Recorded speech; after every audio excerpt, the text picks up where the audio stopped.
China Coast Guard, China Coast Guard. This is Philippine Coast Guard. We are conducting marine scientific research activity. Please keep clear with us. Escoda Shoal, aka Sabina Shoal, ang bagong flashpoint sa West Philippine Sea. Paano nangyari ito? Nang isang dating tahimik at hindi pinapansin na lugar ay nasa center of attention na ng China. Hello, ako si Marites Vitug, Editor-at-Large ng Rappler. And this is Hindi Ito Marites. Hindi ito chismis. Everything I discuss here is based on verified info. In other words, hindi marites. Ang Escoda Shoal ay isang low tide elevation. Ibig sabihin, nakikita ang Escoda kapag low tide, pero lumulubog siya kung high tide. Mga 140 kilometers lang ang Escoda mula sa Palawan. Parte ito ng ating exclusive economic zone.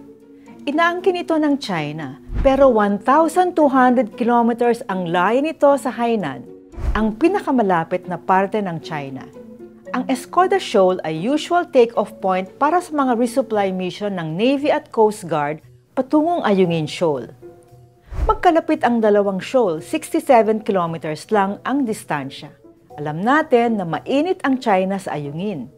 Binabantayan nila ang Sierra Madre, ang ating lumang-luma na outpost doon, na mukhang guguho na. Noong Abril, nagsimulang pumwesto ang BRP Teresa Magbanwa malapit sa Escoda Shoal. Ang Magbanwa ay isa sa pinakamalaki at modern na barko ng Coast Guard. Ang dahilan? Para bantayan ang illegal fishing ng China doon at dagdagan ang presence ng Coast Guard sa West Philippine Sea. May mga report kasi na baka daw mag-reclaim ang China doon. Sabi ng China, gumagawa daw ang Pilipinas ng forward deployment base doon. Baka daw i-beach natin ang Magbanwa, kagaya ng ginawa ng Pilipinas sa Sierra Madre sa Ayungin. Kaya marami ng beses hinaras ng China Coast Guard ang mga barko natin na lumalapit sa Escoda Shoal.